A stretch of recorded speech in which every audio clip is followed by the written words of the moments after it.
Hello and welcome to Designs by Lady Fair Basic Sewing. This segment is machine familiarity. We're looking at a basic serger.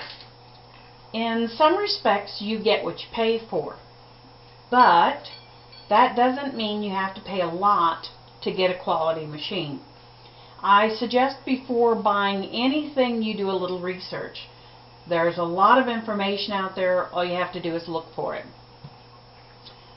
That said, some brands are consistently better or worse than others.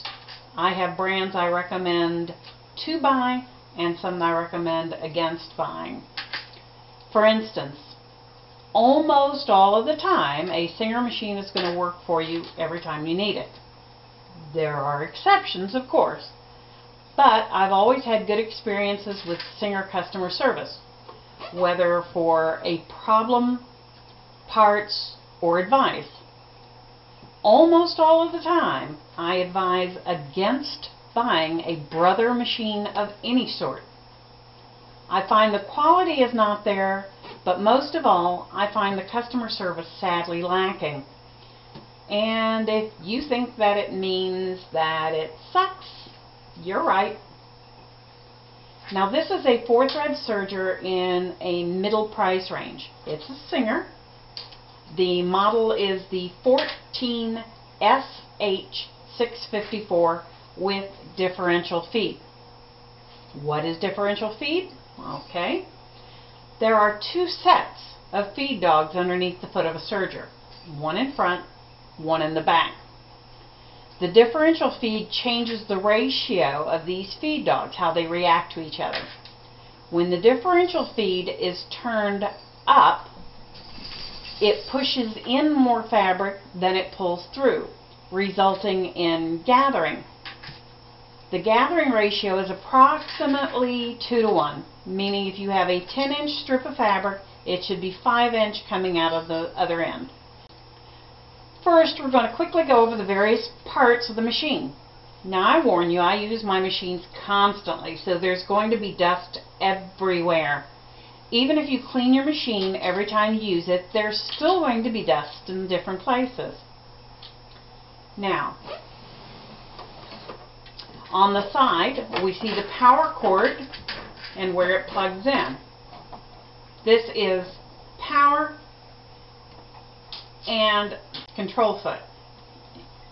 Think of the control foot like you would the accelerator or gas pedal in a vehicle. Works the same way, and you should use just as much caution. Hand wheel, where you turn the needle manually up or down. The on and off switch. Stitch length adjustment, and the differential feed adjustment. On the back of the machine is your thread stand and some thread guides. Back in here, these are your thread guides. On top are the paths that the thread goes through, getting to the front of the machine, the tensioners. These are screws that hold your housing together, and behind here is an adjustment screw for the presser foot pressure. Now, I wouldn't worry about that too much because most people never have the need to worry with that adjustment. Now we're going to plug the power cord back in. If you notice it's a one-way plug, you cannot plug it in wrong. Make sure it's in securely. There. Now on the front of the machine you'll find the threading tensioners and the rest of the thread path. Almost all sergers, all of them I've ever seen anyway, and that's quite a few sergers, have a thread path printed on the machine. You normally find it underneath the front access panel. Now use a little bit of care when opening and close the panel, as you can break it, and most sergers will not operate with the panel open. To open, you slide to the side and pull down. That's it. Closing it, you do the exact opposite. Don't get it part of the way up and just turn loose. It can break. Now inside you'll find the threading diagram and access to the loopers. The loopers are what makes the overlocking or overcasting thread on the seam allowance. You can also see the upper and back in here, the lower knives. Now that's what cuts off the excess fabric, giving you a smooth finished edge. Threading your serger can be a bit of a pain in the backside. However, once you have it threaded, you basically never have to go through all of that again. Changing the thread, you simply cut the thread here, remove those cones, put your new cones on, tie the threads together, snip off the excess, operate the machine, it runs it right on through. Now you will have to most likely rethread your needles, because that knot you tied in the thread, no matter how tight and tidy you get that knot, chances are it's not going to fit through the eye of your needle. It's not that big a deal. That's what tweezers are for. Now occasionally you will have to rethread when a thread breaks. It happens, it's not a big deal. The tensioners will normally pretty much stay the same unless you change to a very lightweight, fine fabric or to a very heavy or stiff fabric. Then you might have to adjust the tension. For the most part, once you find a setting that your machine is happy with, leave it alone. If it ain't broke, don't fix it.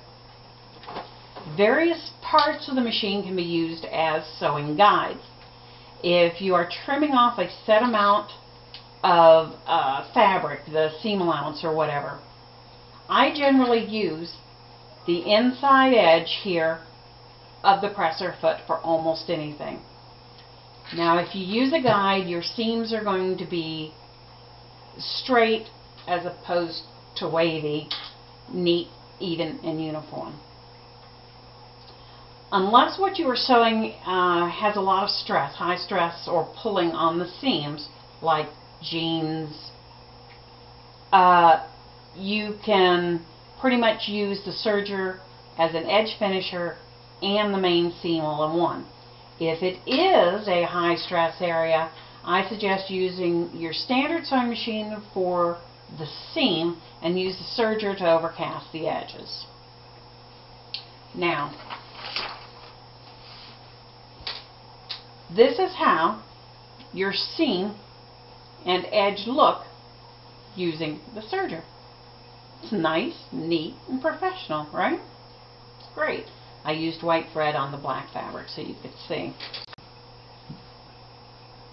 Now here's a light cotton.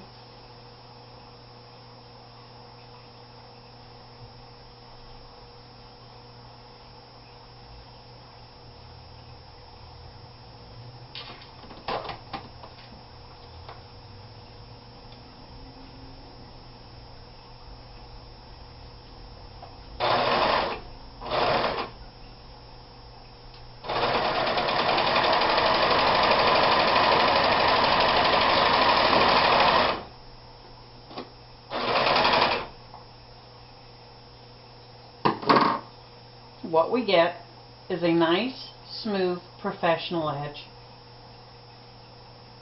that when it's turned right side out,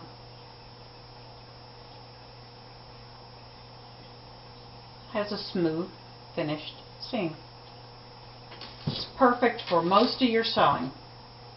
You can do curves with it, both outside curves and inside curves. All it takes is a little practice. You can also go around corners and across an inside corner. To show you how that works, let's see.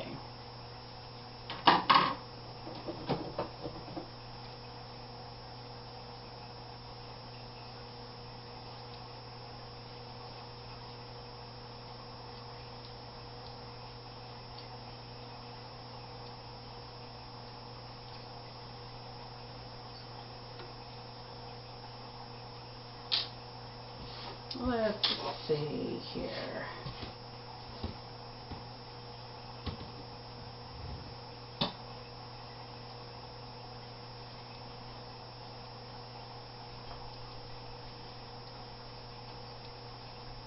Okay. Here's an inside corner. This is how you sew an inside corner using a serger.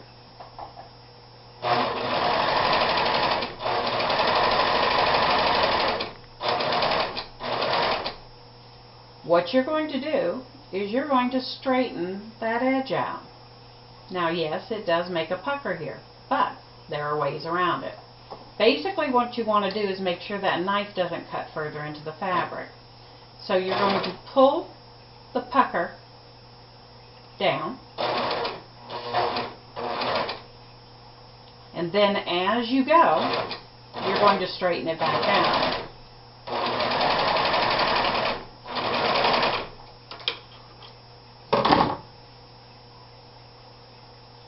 That is how you sew an inside corner.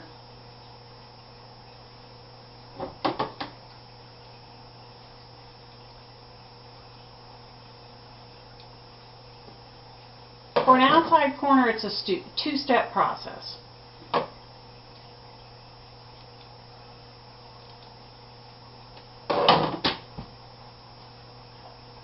You go down one side,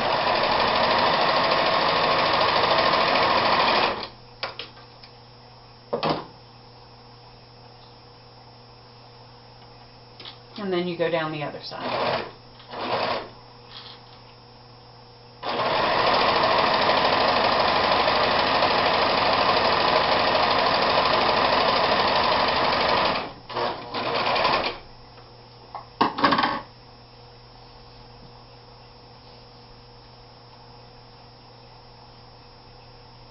And you have the outside corner. It's very easy to do. None of this is particularly difficult. It simply takes practice. One of the things you're going to want to do on your serger is just practice various seams.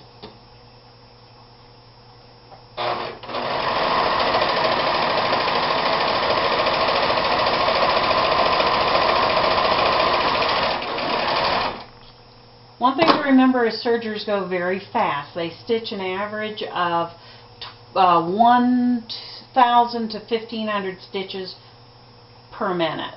So that's going to go pretty fast.